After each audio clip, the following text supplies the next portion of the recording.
America's Conservation Ag Movement would like to recognize the National Corn Growers Association for its efforts in contributing to healthier, more resilient production agriculture systems. To learn more, visit agweb.com/ACAM. All right, welcome back to AgriTalk. It's Tuesday. That means that it's time to get Jason Tatge in here from Farmobile. Jason, welcome back. How you doing? I'm doing really good. Thanks for having me. You bet. And Brian Grete, editor of ProFarmer, is sticking around for this conversation because we are talking about the ProFarmer Harvest Report powered by the Farmobile Index. And I just want to remind everyone what the Farmobile Index does. It aggregates daily state-by-state yields from farmers collected by the Farmobile, and it is adjusted to 15.5% moisture for corn, 13% for soybeans.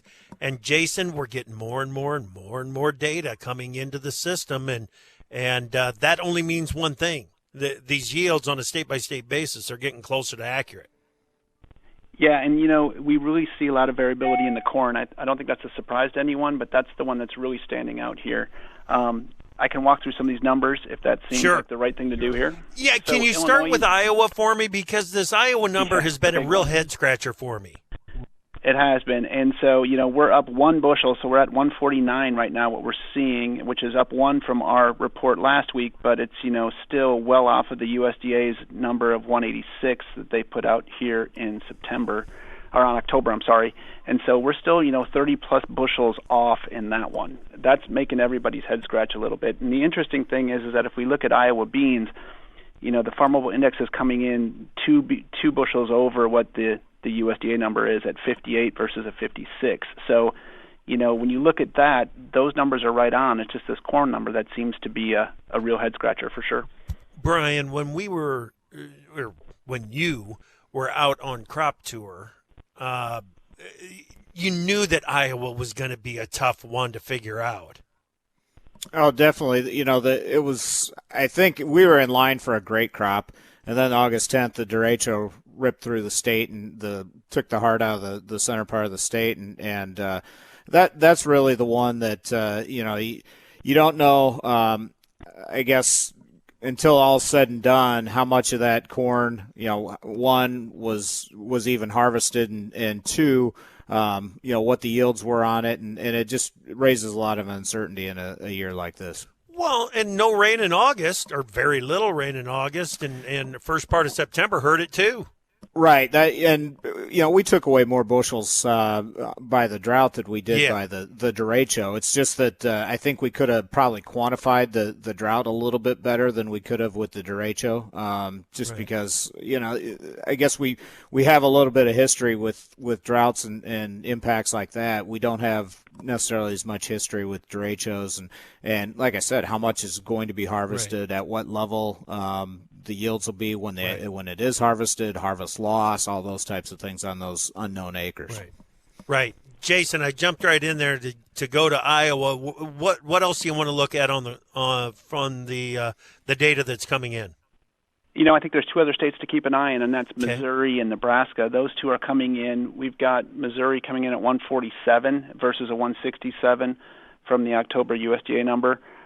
So 20 bushels under there. And then Nebraska, while Nebraska is up to 171, which is 6 bushels higher than we were last week when we talked, it's still about 15 bushels off the USDA average. And when you're talking about that, that late season drought that we had or lack of moisture, those 3 states seem to be showing some kind of pattern here that might reflect that.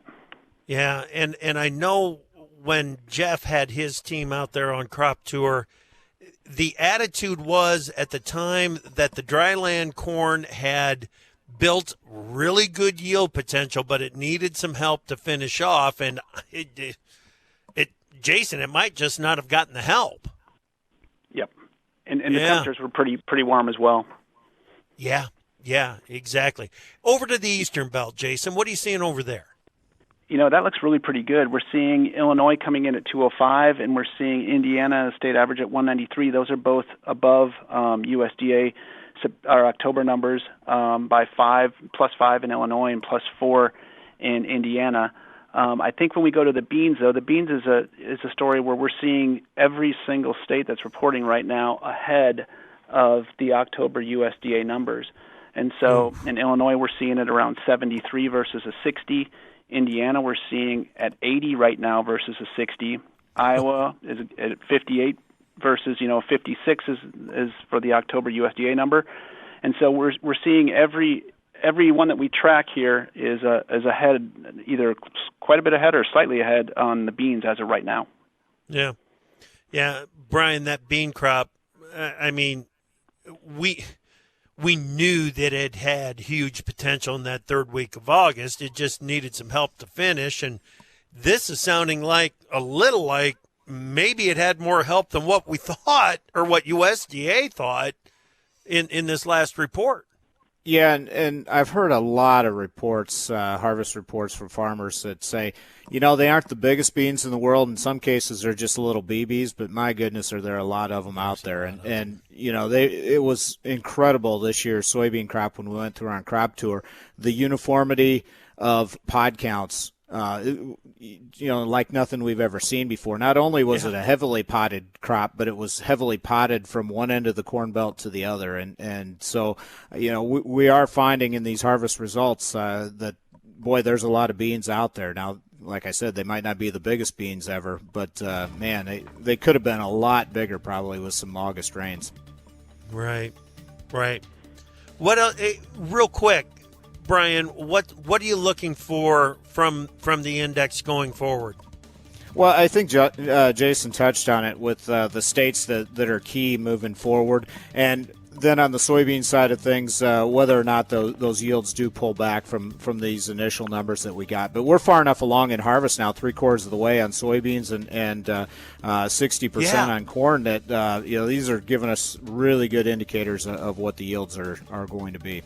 Yeah, Jason, this is a lot of fun. It's going to be interesting to see how these numbers do line up with the final numbers for these states. It's going to be a lot of fun. Thanks, buddy. Appreciate your time today. All right, sounds great. Have a good weekend. You bet. That's Jason Tatge. He is the CEO of Farmobile. Beej pulled double duty today. Thanks, man. You betcha, Chip. Glad to do it. All right, that's ProFarmer editor Brian Grete. All right, thanks for listening today. Tomorrow morning, we got Congressman Sam Grace from Missouri, Bob from Iowa, and Jack from California in a Farmer Forum right here on AgriTalk.